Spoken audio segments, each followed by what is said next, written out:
আসসালামু আলাইকুম।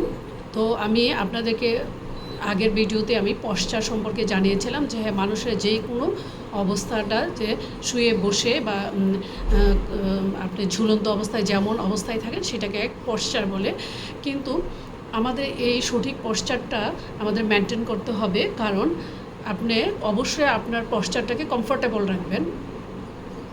এটা আপনাকে এটার উপরে গুরুত্ব দিতে হবে যে আপনি খুব কষ্ট করে বসে আছেন বা কষ্ট করে শুয়ে আছেন, এটা কিন্তু আপনার শরীরের জন্য মোটেই ভালো হবে না, বা আপনার শিশুর শরীরের জন্য এই পশ্চারটি কখনোই ভালো হবে না। আপনাকে কমফোর্টেবল চিন্তা করতে হবে। আর আরেকটি হলো গিয়া স্টেবিলিটি, মানে আপনার পশ্চারে স্টেবিলিটি থাকতে হবে।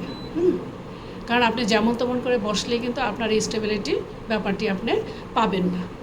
আর আরেকটি ব্যাপার পশ্চারে খেয়াল করতে হবে যে ফাংশনাল, যে আপনি যেই পশ্চারে আছেন এটা ফাংশনাল কিনা, কারণ এলোমেলো পশ্চার আপনাকে আরাম দিবে না।